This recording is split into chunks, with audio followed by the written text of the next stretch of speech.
Saya akan lanjutkan pembahasannya, agak tarik ke belakang. Karena ada yang bertanya-tanya dalam ketika pembahasan hukum Islam itu kan urusannya orang Islam saja. Atau apa sih pentingnya kita belajar hukum Islam? Kenapa belajar hukum Islam? Kok di prodi umum orang juga tetap belajar hukum Islam? Ada beberapa catatan yang perlu kita cermati, alasan-alasan kita kenapa perlu belajar hukum Islam. Bahkan bagi yang tidak beragama Islam. Pertama, alasan sejarah. Karena pembelajaran atas hukum Islam ini sudah berkembang, ya, disadari atau tidak, di era Belanda dulu. Jadi sejak zaman dulu mereka mempelajari. Kenapa? Karena hukum Islam itu hidup menjadi gejala sosial dalam masyarakat, maka perlu dipelajari. Bahkan oleh orang Belanda yang tidak beragama Islam. Mereka mengenalnya awalnya dengan istilah-istilah Muhammad dan atau Muhammadan Allah.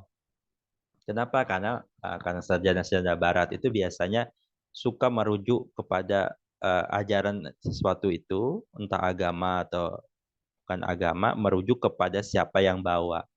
Padahal ya itu kan kurang tepat juga. Tapi mereka merujuk siapa yang bawa. Karena yang membawa Muhammad, mereka sebut Muhammad Law. Kalau yang bawa Buddha, disebut dengan Buddhism.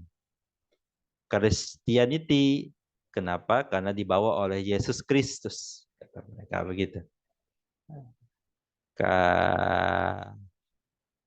Yahudi merujuk kepada seorang yang beragama bernama Yahuda. Hindu, ya, itu merujuk pada wilayahnya dari peradaban Sungai Indus, gitu.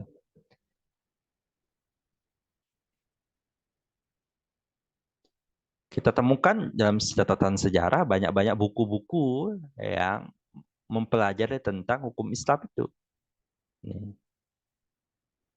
Droit Muhammad, tentu droit ini hukum bahasa Perancis ya, Perancis. Droit. Hindu and Mohammedan law. Mohammedan law. Ya. Itu sejarahnya kita lihat bahwa bukan sejarah hukum Islamnya, tapi sejarah pembelajaran hukum Islam itu sudah berkembang bukan hanya di wilayah Islam. Ya, kalau di wilayah Islam ya kita wajar saja ya. Memang orang beragama Islam ya belajar hukum Islam. Tapi di luar itu mereka juga belajar, kan jadikan itu sebagai satu ilmu. Lalu alasan penduduk, tentu kita sudah hafal sekali ini bahwa penduduk kita paling banyak itu beragama Islam. Lalu ada kasus-kasus yang menjadi lingkup peradilan agama.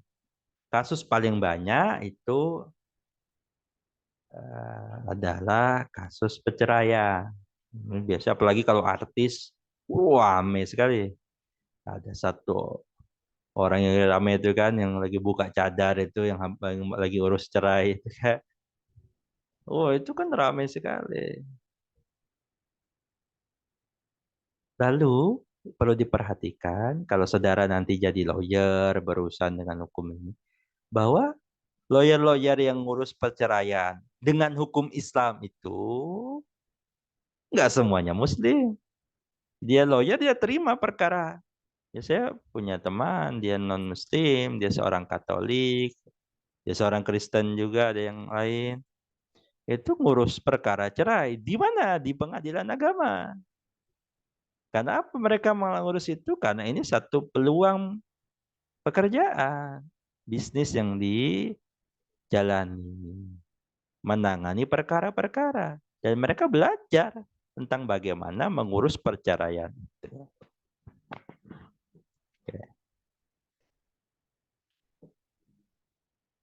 Kalau kita lihat jumlah, segini nih kita bisa temukan bahwa penduduk Muslim itu paling banyak bukan di Arab sana, tapi di wilayah Asia Pasifik. Nah, gitu. Perkembangannya besar sekali. Ini kalau lihat persentase ini kan 61%.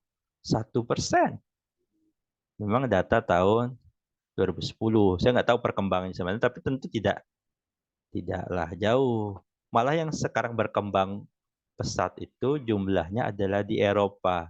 Kenapa? Karena di Eropa itu kan banyak imigran dari Afrika dan Timur Tengah. Lalu khasnya orang Islam itu punya anak banyak lagi gitu. Kalau di orang Eropa sendiri, mereka itu banyak yang apa namanya tidak menikah, tidak memilih punya anak, apa istilah ramainya tuh child free. Mereka mending punya anjing gitu dibanding punya anak. Ngurus anjing lebih gampang. Ini bukan saya yang jelekkan ya, ini fakta ya, fakta yang silakan saudara akses banyak. Tidak sedikit orang yang ngomong seperti itu. Mereka lebih memilih anjing. Konotasinya bukan buruk ya. Mereka mengatakan mereka menjadikan anjing itu peliharaan yang sangat mereka sayangi. Sehingga nanti kalau kita lihat angka kelahiran itu nanti yang banyak itu ya orang-orang Muslim gitu.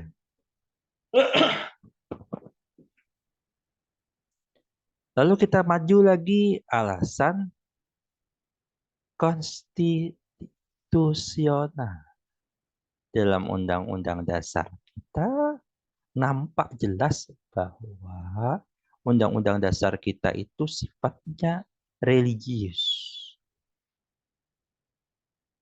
Walaupun ini bukan negara Islam, tapi banyak ya karena yang mendirikan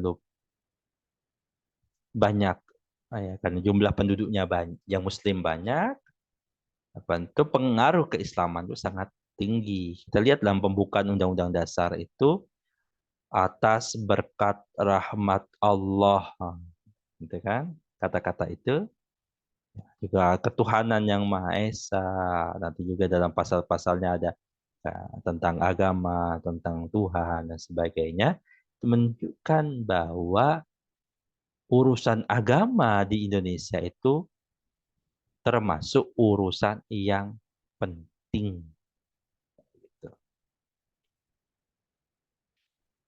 Selanjutnya, alasan juga pembahasan ilmiah kontemporer, orang Barat ya masih meneruskan studi-studi tentang Islam dan sangat menarik.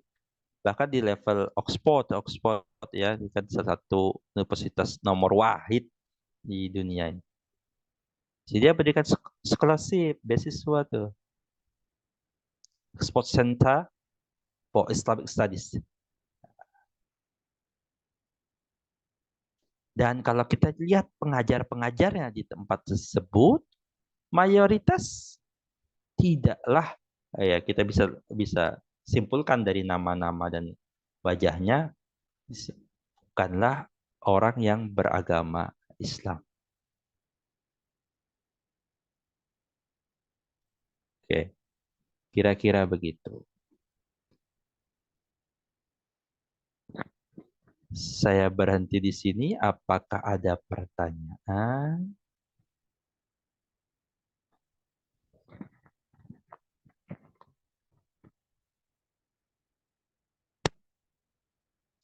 Baik, kalau tidak ada pertanyaan, kita lanjut.